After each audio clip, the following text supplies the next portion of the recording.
আওয়ামী লীগের বিচার আর সংস্কারের আগে কোনো নির্বাচন হবে না বলছে এনসিপি। দেশের স্বার্থে সব রাজনৈতিক দলের একতা চায় বিএনপি। গণমাধ্যমের স্বাধীনতা সূচকে ভারত পাকিস্তানের চেয়ে এগিয়ে বাংলাদেশ। 16 ধাপ উন্নতি, আরও বাক স্বাধীনতা হরণ করছে না সরকার, বললেন প্রেস সচিব। এবার লালমনিরহাট থেকে 2 বাংলাদেশিকে নিয়ে গেল বিএসএফ। বিরলে পতাকা বৈঠকের পর নাগরিকদের হস্তান্তর করল দুদেশের সীমান্তরক্ষী বাহিনী। এবং পশুর হাট না বসানোর দাবিতে রাস্তায় আফসাতনগরবাসী। হাইকোর্টের রায় উপেক্ষা করে ডিএনসিসির হাট ইজাহার সিদ্ধান্তে ক্ষোভ।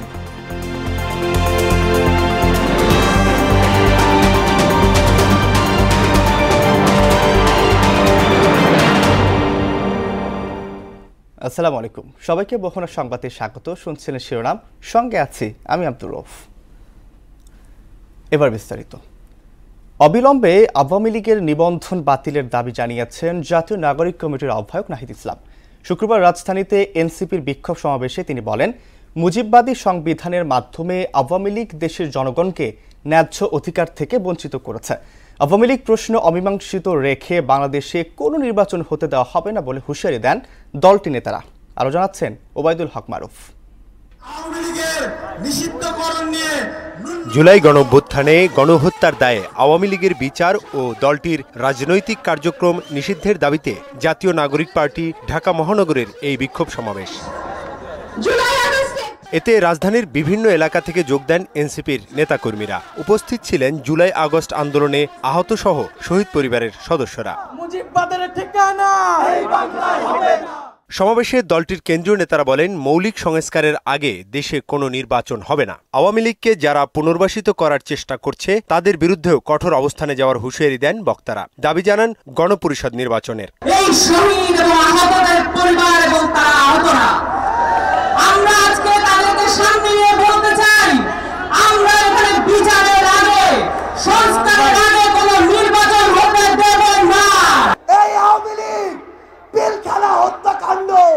ঘটিয়েছে কিনা এই আওয়ামী লীগ, শাপলা হত্যাকাণ্ড ঘটিয়েছে কিনা এই আওয়ামী লীগ, জুলাই গণহত্যা ঘটিয়েছে কিনা। রক্তের দাগ এখনো শুকায় নাই, আমরা হাসপাতালে ভাইরা এখনো কাঁদছে, কোনো বিচার নাই, কোনো অনুশোচনা নাই, সেই দল নাকি নির্বাচন করবে। আমরা স্পষ্ট করে বলতে চাই, ওই 5ই আগস্ট বাংলাদেশের জনগণ সিদ্ধান্ত নিয়েছে আওয়ামী লীগ নামে, নৌকা মার্কার নামে, মুজিববাদী আদর্শের নামে বাংলাদেশে কোনো রাজনীতি চলতে পারে না। এনসিপির আহ্বায়ক নাহিদ ইসলাম বলেন, আওয়ামী লীগ দেশের জনগণকে ন্যায্য অধিকার থেকে বঞ্চিত করেছে। বিগত 16 বছর ফ্যাসিবাদ কায়েম করেছে দলটি। বিগত 16 বছরও রাজনৈতিক দলগুলোর, ফ্যাসিবাদ বিরোধী দলগুলোর নেতৃত্বে জনগণ রাজপথে নেমে আসেনি। বাংলাদেশের জনগণ ফ্যাসিবাদ থেকে মুক্তি পাওয়ার জন্য রাজপথে নেমে এসেছিল ছাত্র জনতার নেতৃত্বে। 5 আগস্টের পর আওয়ামী লীগ নিষিদ্ধের রাস্তায় নামতে হচ্ছে। একে সামষ্টিক ব্যর্থতা উল্লেখ করে নাহিদ ইসলাম বললেন, অবিলম্বে দলটির নিবন্ধন বাতিল করতে হবে। আওয়ামী লীগের নিবন্ধন বাতিল করে তার রাজনৈতিক এবং সাংগঠনিক কার্যক্রম বিচার চলা পর্যন্ত নিষিদ্ধ ঘোষণা করতে হবে। কিন্তু দুঃখের বিষয়, বর্তমান পরিস্থিতিতে আমরা দেখছি গত 9 মাসেও বিচার কার্যক্রম দৃশ্যমান হয়নি। আওয়ামী লীগের সন্ত্রাসী কার্যক্রম রুখে দিতে পাড়ায় মহল্লায় ফ্যাসিবাদ বিরোধী মঞ্চ তৈরির আহ্বান জানান এনসিপির আহ্বায়ক নাহিদ ইসলাম। ধর্মীয় মূল্যবোধের প্রতি শ্রদ্ধাশীল থেকে বহু সংস্কৃতির ভিত্তিতে আমাদের নতুন সমাজ গঠন করব। ওবায়দুল হক মারুফ, মোহনা সংবাদ, ঢাকা। দেশের স্বার্থে সব রাজনৈতিক দলের অবস্থান এক হওয়া উচিত বলে মন্তব্য করেছেন বিএনপির ভারপ্রাপ্ত চেয়ারম্যান তারেক রহমান। শুক্রবার সকালে জাতীয় প্রেস ক্লাবে আমার বাংলাদেশ পার্টির প্রতিষ্ঠাবার্ষিকীর আলোচনায় ভার্চুয়ালি যোগ দিয়ে সংবিধান লঙ্ঘনকারী ফ্যাসিবাদের বিরুদ্ধে অন্তর্বর্তী সরকারের পদক্ষেপ জনগণের কাছে তুলে ধরার আহ্বান জানান তিনি। এ সময় সংস্কার, নির্বাচন ও গণহত্যায় জড়িত আওয়ামী লীগের বিচার ইস্যুকে সমন্বয়ের আহ্বান জানান জাতীয় নাগরিক পার্টির আহ্বায়ক নাহিদ ইসলাম। চাঞ্জিত ভূঁইয়ার প্রতিবেদন।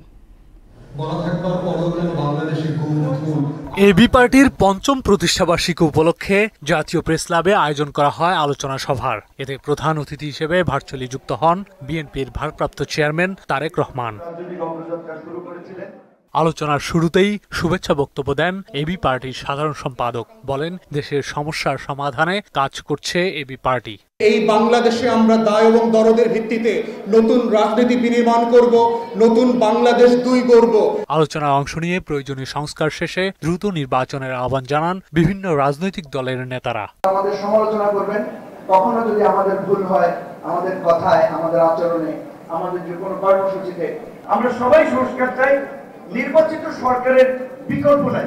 বিচার এবং সংস্কার এবং ১৬ বছর ধরে মানুষ যে নির্বাচনে যে অপেক্ষা করছে, সেই নির্বাচনের ব্যাপারে সুনির্দিষ্টতে কথা বলবেন। আমরা আশা করি অন্তর্বর্তী সরকার সংস্কার এবং নির্বাচনের দ্রুত রোডম্যাপ দিয়ে এই অনাকাঙ্ক্ষিত বিতর্কের অবসান ঘটাবে।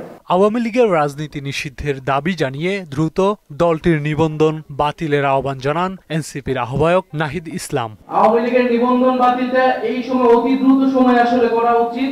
বিচার চলাকালীন সময়ে সাংগঠনিক রাজনৈতিক কার্যক্রম নিষিদ্ধ ঘোষণা করতে হবে। এ সময় কিতাবি সংস্কার দিয়ে স্বৈরাচার ঠেকানো যাবে না উল্লেখ করে স্বৈরাচারের উত্থান রোধে রাজনৈতিক বন্দোবস্তের দাবি জানান বিএনপির ভারপ্রাপ্ত চেয়ারম্যান। কিতাবি কিংবা পুঁথিগত সংস্কার দিয়ে স্বৈরাচার বা ফ্যাসিবাদ ঠেকানো যায় না।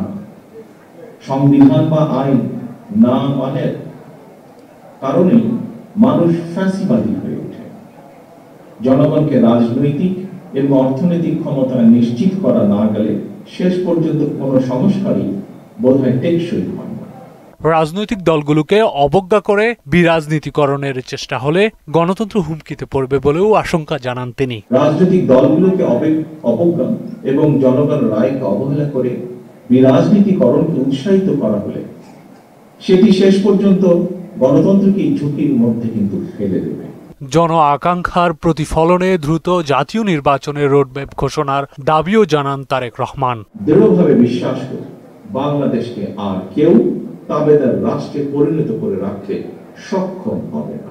তানজিদ ভুইয়া, মোহনা সংবাদ, ঢাকা। বিশ্ব সংবাদ মাধ্যমের স্বাধীনতা সূচকে গত বছরের তুলনায় ১৬ ধাপ এগিয়েছে বাংলাদেশ। সূচকে ১৮০টি দেশের মধ্যে বাংলাদেশের অবস্থান ১৪৯তম। এবারও দেশের স্বাধীন সাংবাদিকতার পরিস্থিতি বেশ গুরুতর হিসেবে চিহ্নিত করা হয়েছে। শুক্রবার বিশ্বব্যাপী সাংবাদিকদের অধিকার দিয়ে কাজ করা আন্তর্জাতিক অলাভজনক সংস্থা রিপোর্টার্স উইথআউট বর্ডার্স RSF তাদের ২০২৫ সালের সূচক প্রকাশ করেছে। RSF-এর এবছরের সূচকে দক্ষিণ এশিয়ার দেশগুলোর মধ্যে ভারতের অবস্থান ১৫১তম, পাকিস্তানের ১৫৮তম ও ভুটানের ১৫২তম। সূচকে এই ৩টি দেশ বাংলাদেশের চেয়ে পিছিয়ে আছে। বাক স্বাধীনতা হরণ করা হয় এমন কোনো কাজ অন্তর্বর্তী সরকার করবে না বলে জানিয়েছেন প্রধান উপদেষ্টার প্রেস সচিব শফিকুল আলম। তিনি বলেন, সরকার কোনো সাংবাদিকদের চাকরি থেকে বরখাস্ত করেনি কিংবা নিযুক্তও করছে না। শুক্রবার চট্টগ্রাম প্রেস ক্লাবে এক আলোচনায় এসব কথা বলেন প্রেস সচিব। গুজব মোকাবেলায় সাইবার সিকিউরিটি আইন সংশোধন করা হচ্ছে বলেও জানান তিনি। আমরা কারো কোনো সাংবাদিকের চাকরি খাচ্ছিও না, কারো আমরা জব দিচ্ছিও না। আমরা এই যে ১০ জুলাই সবচেয়ে বড় চ্যালেঞ্জের শিকার হয়েছি হচ্ছে এই অপতথ্য নিয়ে, এবং এটার সাথে দুইটা ফোর্স, একটা হচ্ছে যে ইন্ডিয়ান মিডিয়া একটা বড় রকমের অপতথ্যর সোর্স, আর একটা হচ্ছে আওয়ামী লীগের লোকরা, এরা সব এক হয়ে। শ্রম সংস্থা কমিশনের ন্যূনতম জাতীয় মজুরি নির্ধারণের সুপারিশ দ্রুত বাস্তবায়নের দাবি জানিয়েছেন শ্রমিক ও মজুররা। আর শুধু কাগজে কলমে নয়, বাস্তবে এসব সুপারিশ কার্যকরে তাগিদ দেন শ্রমিক নেতারা। এদিকে সকল শ্রমিকের স্বার্থ অগ্রাধিকার দিয়ে প্রতিবেদন তৈরি হয়েছে বলে জানান শ্রম সংস্থার কমিশনের প্রধান সৈয়দা সুলতানা উদ্দিন আহমেদ। শ্রম সংস্থা নিয়ে রেজা খানের 2 পর্ব প্রতিবেদনের আজ প্রথম কিস্তি। দেশে মোট শ্রমিকের সংখ্যা 7,36,00,000। এর মধ্যে 7 কোটি শ্রমিকই অপ্রাতিষ্ঠানিক, যাদের নেই কোনো নিয়োগ পরিচয়পত্র, ন্যূনতম মজুরি ও কর্মঘণ্টা। বেতন কেন বাড়ে না? এত রাস্তায় কাজ করবে, 400 টাকা মজুরি দেয়। কাজ করি আমরা, ন্যায্য মজুরি তো আমরা পাই না।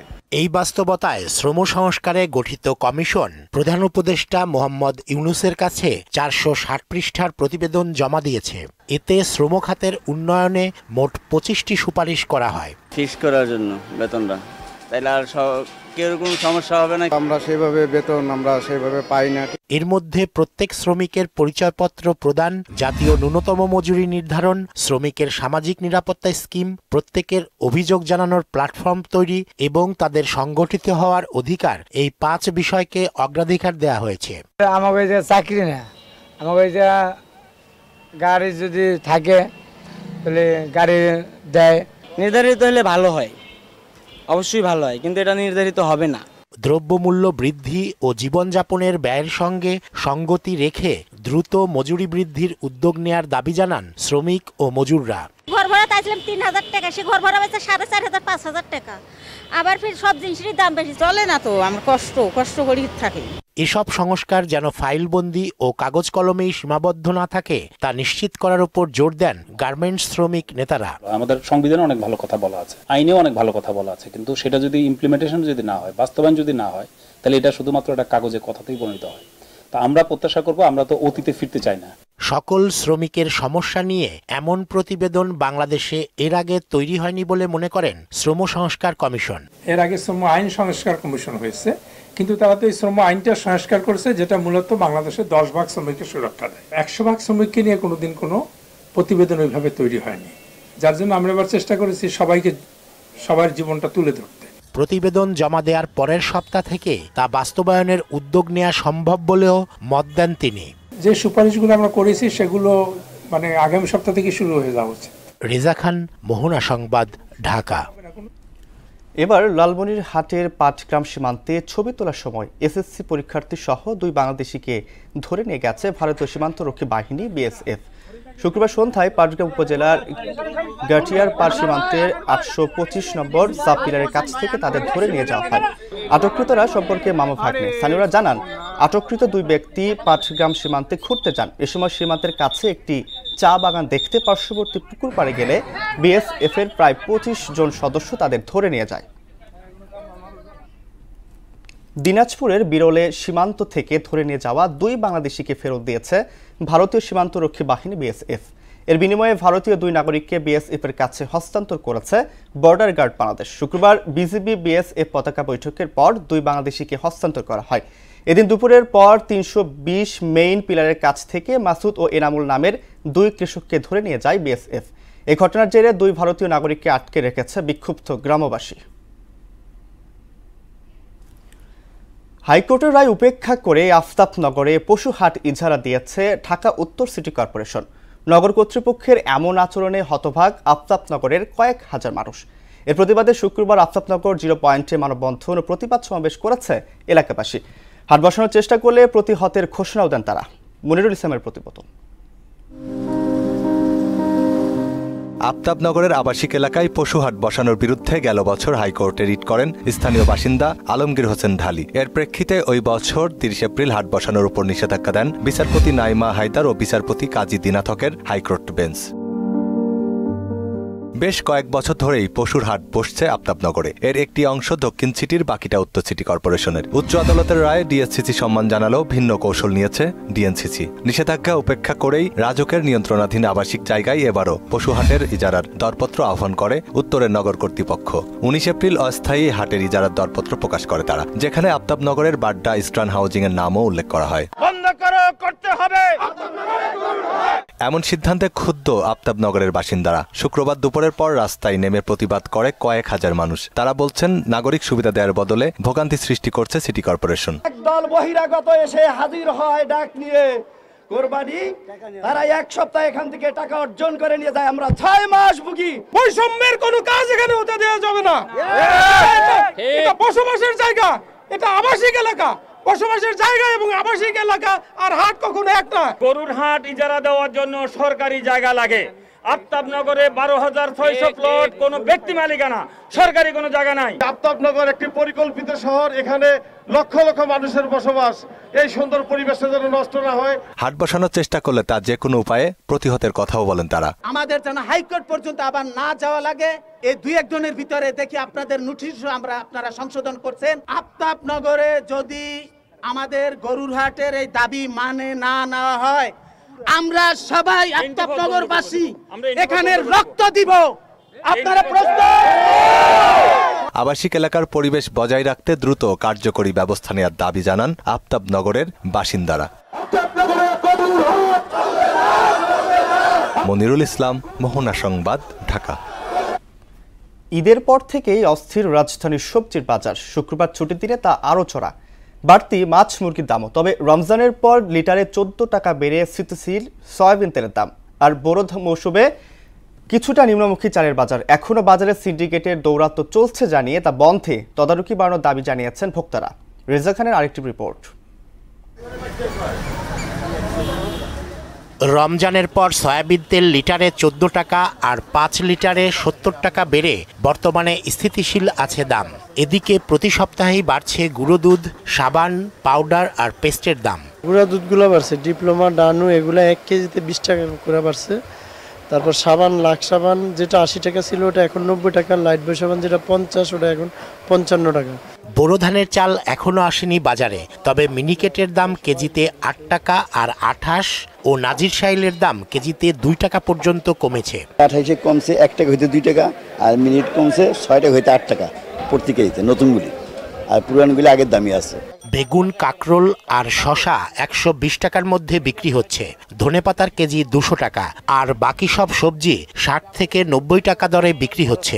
চড়া দাম দেখা যাচ্ছে না, আমাদের সামর্থ্যের মধ্যে আসলে নেই, মধ্যবিত্ত ফ্যামিলির যারা আমরা আছি।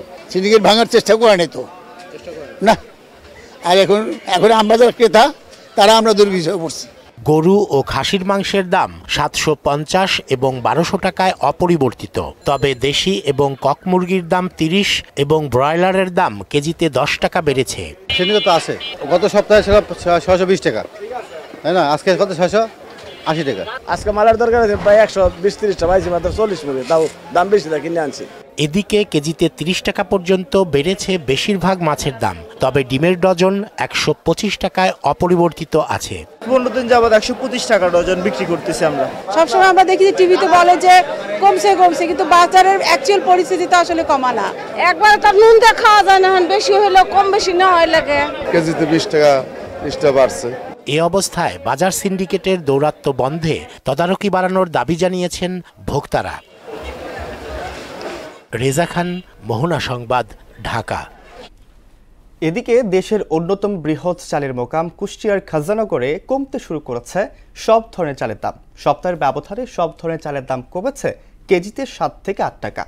ব্যবসায়ীরা বলছেন বোরো মৌসুম শুরু হওয়ায় কমতে শুরু করেছে সব রকম চালের দাম। এমন খবরে স্বস্তিতে ভোক্তারা। মিলন খন্দকারের প্রতিবেদন জানাচ্ছেন আফরিন পপি। কুষ্টিয়ায় সব ধরনের চালের দাম কমতে শুরু করেছে। মিনিকেট চাল গত 1 সপ্তাহ আগে ছিল 84 টাকা কেজি, এখন কেজিতে 6 টাকা কমে 78 টাকা। 60 টাকা কেজির 28 চাল সপ্তাহের ব্যবধানে 3 টাকা কমে বিক্রি হচ্ছে 57 টাকা। সাধারণ ক্রেতারা বলছেন 1 সপ্তাহ আগে যে চাল 84 টাকা কেজিতে কেনা হয়েছে সেই চাল বর্তমানে খুচরা বাজারে 78 টাকা কেজিতে কেনা হচ্ছে। বর্তমানে বাজারে নতুন চাল আসতে শুরু করায় সামনে আরো কম দামে চাল পাওয়ার প্রত্যাশা তাদের। প্রতি কেজি চালে 8 থেকে 10 টাকা কমে গেছে। 25 কেজির দাম ছিল হচ্ছে 2100 টাকা, কিন্তু গতকাল আমি আবার এই চাল কিনলাম, এই চালের 1 বস্তার দাম নিয়েছে 1900 টাকা। সরকার যদি বাজারে মনিটরিং করে আরো অনেক দাম কমবে। খুচরা ব্যবসায়ীরা বলছেন ধানের সবথেকে বড় মৌসুম এখন, তাই চাল বাজারে আসতে শুরু করেছে। এতে চালের দাম আগামীতে আরো কমতে পারে। মিনিকেট, কাজললতা, 28 এই ধানগুলো এই সিজনে সবচেয়ে বেশি হয়। এই বেশি হওয়ার কারণেই বর্তমান মানে চাউলের বাজার একটু কমছে, কেজিতে 2 থেকে 4 টাকা এরকম কমছে চাউলের বাজারটা। আর নতুন ধান আসলে আশা করা যায় আরো কিছু কমবে। চালের বাজার যেন সবসময় সহনীয় থাকে এমনটাই প্রত্যাশা ভোক্তাদের। আফরিন পপি, মোহনা সংবাদ।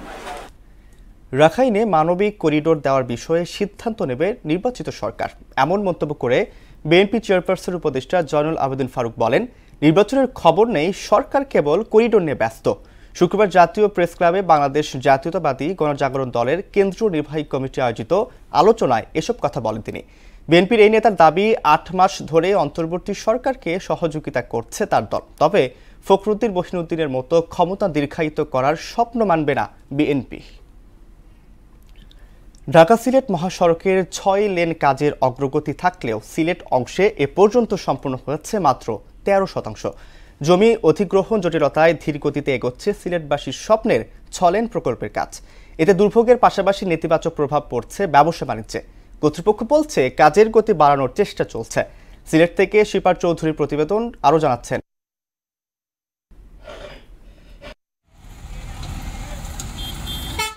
বর্তমান ঢাকা সিলেট মহাসড়কের দুই পাশে ব্রিজ, কালভার্ট সহ নানান উন্নয়নমূলক কাজ চলমান। প্রায় ৩০,০০০ কোটি টাকা ব্যয় ধরে ২০২৪ সালের জানুয়ারিতে প্রকল্পের কাজ শুরু হলেও অগ্রগতি সামান্য। বিশেষ করে সিলেট অংশে কাজ শেষ মাত্র ১৩%। আশানুরূপ অগ্রগতি না হওয়ায় যাতায়াত ভোগান্তিতে সিলেট অঞ্চলের কোটি মানুষ। সিলেটের সাথে বাংলাদেশের সম্পর্ক স্থাপনে এই 6 লেনের কার্যক্রম দ্রুত গতিতে এগিয়ে যাবে, কিন্তু আজকে আমরা কিছুই দেখতে পাচ্ছি না। কালভার্ট একটা হয়েছে, নাজি বাজারের কালভার্ট এখনো রয়েছে খামর বাকি, এগুলো খাওয়ার যদি ওইতো তো প্রথম আগে কালভার্ট এগুলো রেডি হয়ে গেল না। কিছু কালভার্ট করছে অসমাপ্ত, কিন্তু মানুষের জায়গা যেগুলা এই একোয়ার করছে এগুলার কোনো পয়সা দেয় নাই। ঠিকাদার সহ সংশ্লিষ্ট সবাই কাজ করছে, তাতে এবছরের শেষ নাগাদ সিলেট অংশের কাজ এগিয়ে যাবে বললেন নির্বাহী প্রকৌশলী। ভূমি অধিগ্রহণ বিষয়ক যে আইন আছে, সেটা বিধান আছে, এগুলো মেনেই করা হচ্ছে। এই পর্যায়ে আমরা আশা করছি এই বছরের শেষ নাগাদ আমাদের সিলেট অংশে আমরা সবকিছু মহাসড়কের সব ধরনের কাজই চলমান আছে। ভূমি অধিগ্রহণের জটিলতায় কিছুটা পিছিয়ে কাজ, তবে নির্ধারিত সময় কাজ শেষ হবে। বর্তমান রাস্তার লেভেল পর্যন্ত আমরা ফিলিং করে আসছি, দৃশ্যমান একটা অগ্রগতি দেখা যায়। তো আমাদের এ পর্যন্ত অগ্রগতি 13%, যদি আমরা পিছিয়ে আছি। ভূমি অধিগ্রহণ নিয়ে একটু জটিলতা ছিল। ৬ লেনের কাজে ধীর গতির কারণে মানুষের ভোগান্তির পাশাপাশি ব্যবসা বাণিজ্যের ভীষণ ক্ষতি হচ্ছে, তাই দ্রুত কাজ শেষ করার দাবি জানিয়েছেন এই ব্যবসায়িক নেতা। 6 লেনের রাস্তা যত ধীর গতিতে যাচ্ছে, আমাদের ব্যবসা বাণিজ্য ধীর হয়ে যাচ্ছে, কারণ আমরা সড়ক পথের উপরে এই সিলেটের ব্যবসা বাণিজ্য মূলত নির্ভরশীল। এখানে আকাশপথে তো আসেই না, রেলের অবস্থা এত ভালো না। ২০২৭ সালের মধ্যে প্রকল্পের কাজ শেষ হওয়ার কথা রয়েছে, তবে উত্তর পূর্বাঞ্চলের মানুষের প্রত্যাশা ভোগান্তি দূর করতে কাজে আরও গতি আনতে হবে। বুশরাত জাহান, মোহনা সংবাদ। বরগুনা পাথরঘাটায় গভীর সমুদ্রে মাছ শিকারে গিয়ে প্রাকৃতিক দুর্যোগে গত ২০ বছরে প্রাণ গেছে প্রায় ৩,৫০০ জেলের। নিখোঁজ হয়েছেন কমপক্ষে ১০,০০০। কারণ উপকূল থেকে ২ থেকে ৩ ঘন্টা গভীর সাগরের দিকে ট্রলার গেলেই অকার্যকর হয়ে পড়ে মোবাইল নেটওয়ার্ক। এক্ষেত্রে আশার আলো হতে পারে স্টারলিংক। সুমন মোলার প্রতিবেদন, জানাচ্ছেন মোহাম্মদ ওয়ালিউল্লাহ। বরগুনা পাথরঘাটায় বঙ্গোপসাগরে মাছ শিকারে গিয়ে বিভিন্ন প্রাকৃতিক দুর্যোগের কবলে পড়ে গত ২০ বছরে কমপক্ষে ৩,৫০০ জেলে মারা গেছেন, নিখোঁজ হয়েছেন কমপক্ষে ১০,০০০। এর একমাত্র কারণ ঘূর্ণিঝড়ের সময় উপকূল ভূখণ্ডের সাথে যোগাযোগ স্থাপন করতে না পারা। উপকূল থেকে মাত্র ২ থেকে ৩ ঘন্টা ট্রলার নিয়ে গভীর সাগরের দিকে গেলেই আর মোবাইল নেটওয়ার্ক কাজ করে না। এমন বাস্তবতায় আশার আলো হতে পারে ইলন মাস্কের স্টারলিংক। তাই জীবন বাঁচাতে সেবা পেতে অপেক্ষায় দক্ষিণ অঞ্চলের লাখো জেলে ও মাছ ধরার ট্রলার। যে সমস্ত বিএসএফ গুলো সেটগুলো চালাইতে আছি, এগুলো সেটগুলো আমরা সরাসরি কোথাও ২০ কিলো বা ৪০ কিলো, হাইয়েস্ট কারোর কাছে ৪০ কিলো আছে, আর আমরা মনে ২০ পুরানো ২০ কিলো বা ১০ কিলোর বেশি পায় না। স্টার্টিং নিয়ে একটা বাইরে এসে নেটওয়ার্কই শুনছি, পর আমি যদি এইটা আমি একটু পাই তাহলে আমাদের জালের উপরে অনেক সুবিধা হবে। সরকার যদি দেয় তাহলে তো আমাদের জন্য খুব ভালো হয়। অনেক আইটি এক্সপার্টদেরও ধারণা সেরকম। ট্রলারগুলোতে নেটওয়ার্ক সরাসরি তারা উপকূলের সাথে যোগাযোগ রাখা, ভিডিও কলে কথা বলা, অডিও কলে কথা বলা, পুরো নেটওয়ার্কের সাথে মাধ্যমে তাদের সাথে কথা বলা, এই যে সুযোগ সুবিধাটা আসবে এটা কিন্তু পজিটিভ। সাগরের ১০০ থেকে ১৫০ কিলোমিটার গভীরে গিয়ে মাছ ধরার সময় বিভিন্ন প্রাকৃতিক দুর্যোগ ও ডাকাতির সময় ট্রলারের সাথে যোগাযোগ করা যায় না। তাই স্টারলিংকের দাম কমিয়ে জেলেদের দিলে উপকৃত হবে বললেন এই মৎস্যনেতা। ট্রলার যখন ডাকাতি হয়, ডুবে যায়, জেলেরা যখন ভাসে, তখন আমরা কোনো খবর পাই না। স্টারলিংক আইছে, এটা নাকি সমস্ত বঙ্গোপসাগরেই কথা বলা যাবে। এরকম একটা ব্যবস্থা যদি কম রেট করে জেলেদেরকে দেওয়া হয় তাহলে জেলেরা আসলে উপকৃত হবে। স্টারলিংক পরীক্ষামূলকভাবে বাংলাদেশে চালু হয়েছে। এটা যদি সফল এবং সাশ্রয়ী হয় তাহলে কর্তৃপক্ষের নির্দেশনা অনুযায়ী ট্রলার মালিকদের উদ্বুদ্ধ করা হবে। স্টারলিংকের বিষয়টা আসলে পরীক্ষামূলকভাবে বাংলাদেশে অতি সম্প্রতি চালু হয়েছে। এটা যদি সফল হয় এবং এটা যদি একটু কস্ট ইফেক্টিভ হয়, মন্ত্রণালয় আছে আমাদের মৎস্য প্রাণী সম্পদ মন্ত্রণালয়, তারা যদি সেভাবে আমাদেরকে নির্দেশনা দেয় ট্রলার মালিকদের এভাবে বিষয়ে উদ্বুদ্ধ করার চেষ্টা করব। গভীর সাগরে ঝড় বৃষ্টি নিম্নচাপের খবর জানাতে জেলেদের জন্য স্টারলিংক বড় ধরনের ভূমিকা রাখতে পারে। মোহাম্মদ ওয়ালিউল্লাহ, মোহনা সংবাদ। দেশের বাইরের খবর। কাশ্মীর হামলা ইস্যুতে ভারত পাকিস্তানের মধ্যে থামছেই না অস্থিরতা। কয়েকদিন ধরেই দু দেশের সেনাদের মধ্যে গুলি বিনিময়ের ঘটনা ঘটেছে। ভারত পাকিস্তানি গণমাধ্যমে প্রচারিত খবর অনুযায়ী হামলার জন্য একে অন্যকে দুষছে গোয়েন্দা সংস্থা র এবং আইএসআই। এদিকে ভারতীয় সামরিক হামলায় আতঙ্কে 10 দিনের জন্য আজাদ কাশ্মীরের সকল মাদ্রাসা বন্ধের ঘোষণা দিয়েছে পাকিস্তান সরকার। কাজী শাহরিনের ডেস্ক রিপোর্ট। ভারত পাকিস্তান উত্তেজনার পারদ দিন দিন বেড়েই চলেছে। কাশ্মীর সীমান্তে থামছেই না অস্থিরতা। টানা 8ম রাতে ভারত পাকিস্তান সেনাদের মাঝে গুলি বিনিময় হয়েছে।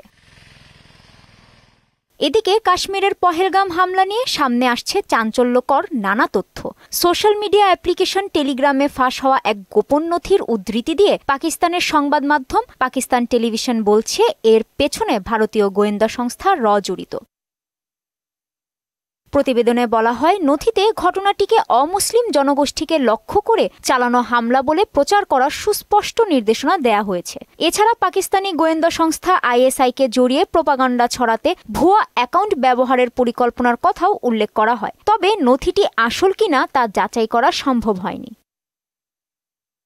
এদিকে এ হামলার সঙ্গে পাকিস্তানের গোয়েন্দা সংস্থা আইএসআই জড়িত বলে পাল্টা দাবি করেছে ভারতীয় সংবাদ মাধ্যম এনডিটিভি। আইএসআই এবং সন্ত্রাসী গোষ্ঠী লস্কর ই তাইয়েবার মধ্যে একটি অপারেশনাল যোগসূত্র আছে বলে ইঙ্গিত দিয়েছে ভারতীয় তদন্তকারী সংস্থা এনআইএ। তবে সে বিষয়টিও প্রমাণিত নয়।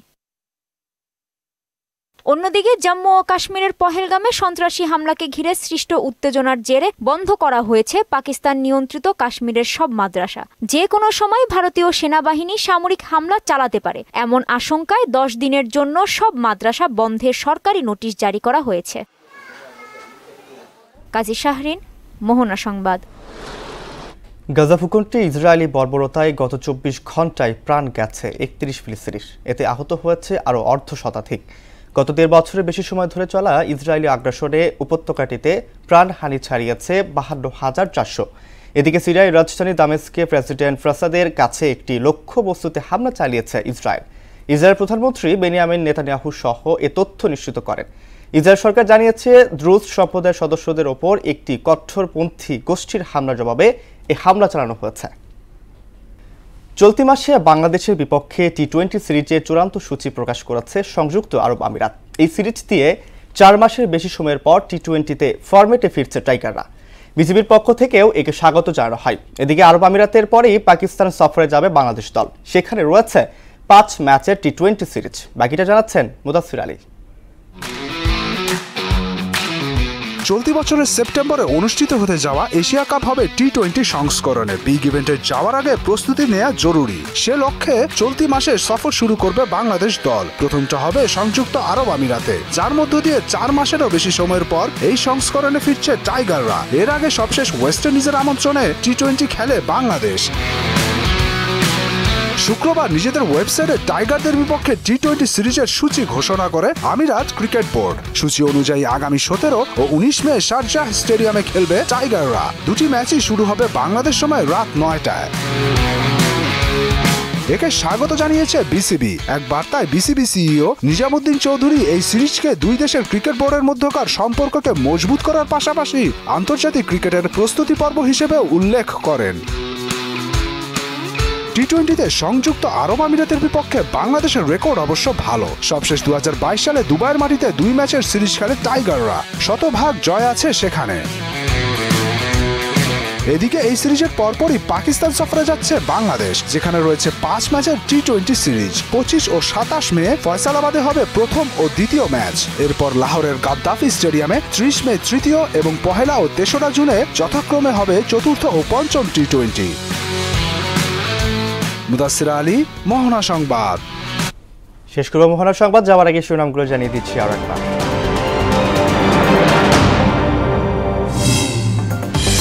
আওয়ামী লীগের বিচার আর সংস্কারের আগে কোনো নির্বাচন হবে না বলছে এনসিপি। দেশের স্বার্থে সব রাজনৈতিক দলের একতা চায় বিএনপি।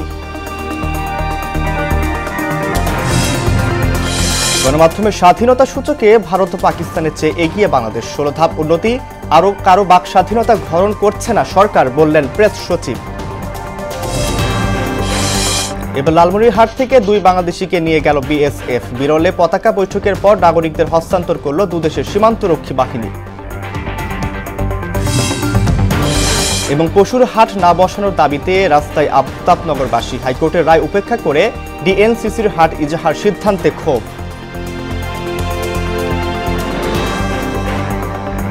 এই ছিল মোহনার সংবাদে। মোহনার সবশেষ খবর সবার আগে জানতে ভিজিট করুন www.mohana.tv। সংবাদ দেখতে পারেন ফেসবুক, ইউটিউব। এতক্ষণ সঙ্গে থাকার জন্য ধন্যবাদ সবাইকে।